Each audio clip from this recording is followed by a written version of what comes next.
নমস্কার, আমার আজকের রেসিপি চিলি পনির। এটা আমার মেয়ে খেতে ভীষণ পছন্দ করে, যার জন্য এটা আজকে আমি বানাবো।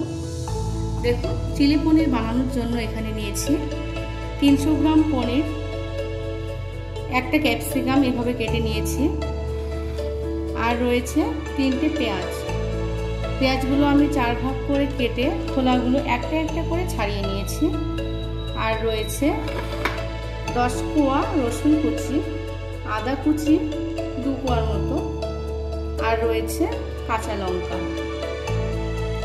রয়েছে tomato sauce, chilli sauce, soya sauce, আর রয়েছে সাদা তেল, আর রয়েছে গোলমরিচের গুঁড়ো। আমি এখন কড়াই গরম হতে দেব। কড়াই গরম হতে দিচ্ছি।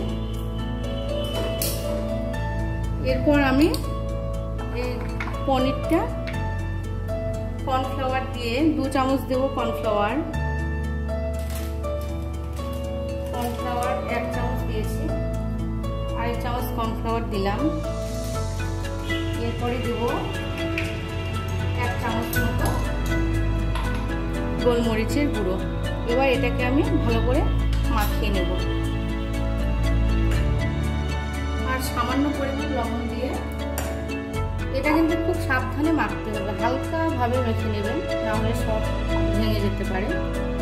এভাবে আমি মেখে নিয়েছি। কর্নফ্লাওয়ার, গোলমরিচের গুঁড়ো আর সামান্য একটু লবণ দিয়ে হালকা করে মাখা হয়েছে। এবার কড়াই গরম হয়ে গেছে, এবার আমি এগুলোকে ভেজে নেব। এর মধ্যে দিয়ে দিলাম সাদা তেল,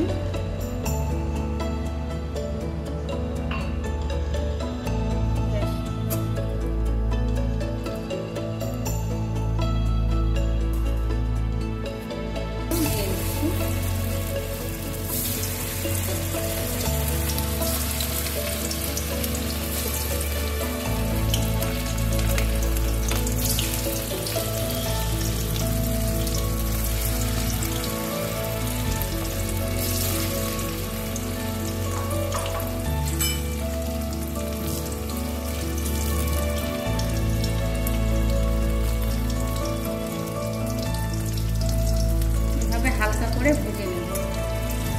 বেশি ভাজার দরকার হবে না, হালকা করে ভেজে নিতে হবে।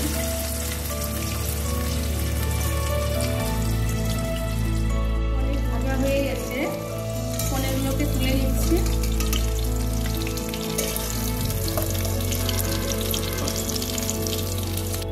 এই যে দেখুন, এভাবে ভেজে নিয়েছি আমি, এভাবে ভেজে নেবেন। এবার এই তেলের মধ্যে আমি এক এক করে সব উপকরণ দিয়ে দেব।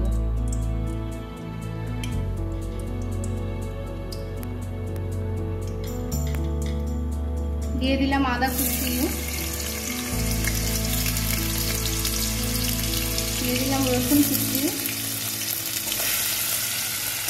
গ্যাসের আঁচটা কম করে দিলাম, একটু হালকা করে ভাজতে হবে, বেশি ভাজার দরকার হয় না। আর দিয়ে দিলাম ক্যাপসিকাম, আর দিয়ে দিলাম 2টো কাঁচা লঙ্কা। এবারে এগুলোকে হালকাভাবে ভেজে নেব।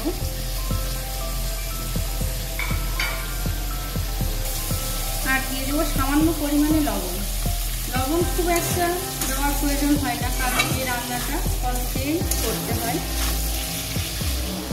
দেখুন, হালকাভাবে ভাজা হয়ে গেছে, হালকা করে ভেজে নিয়েছি। এবার এর মধ্যে আমি টমেটো সস দিয়ে দিলাম, 3 চামচ মতো দিয়ে দিলাম টমেটো সস। দিয়ে দিলাম 1 চামচ মতো চিলি সস, আর দিয়ে দিলাম 1 চামচ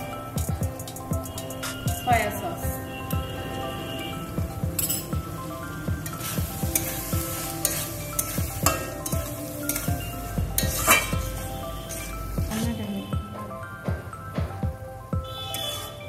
এবার এর মধ্যে আমি পনিরগুলো ঢেলে দেব।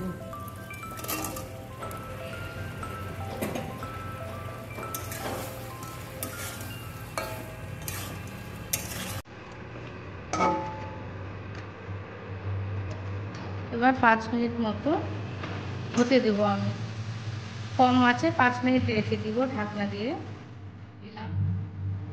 দেখুন ঢাকনা খুলে নিচ্ছি আমি। রেডি হয়ে গেছে চিলি পনির। এবার আমি এটা তুলে নেব। গ্যাসটাকে বন্ধ করে দিলাম।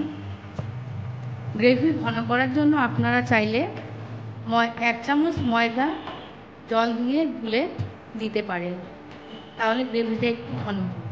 কিন্তু আমি ইউজ করিনি, যেহেতু ময়দা তো আমার ভালো না। চিলি পনির হয়ে গেছে। এটা গরম গরম পরিবেশন করবেন, খেতে খুব ভালো লাগবে। ফিরে আসবো পরবর্তী কোনো রেসিপি নিয়ে। ধন্যবাদ।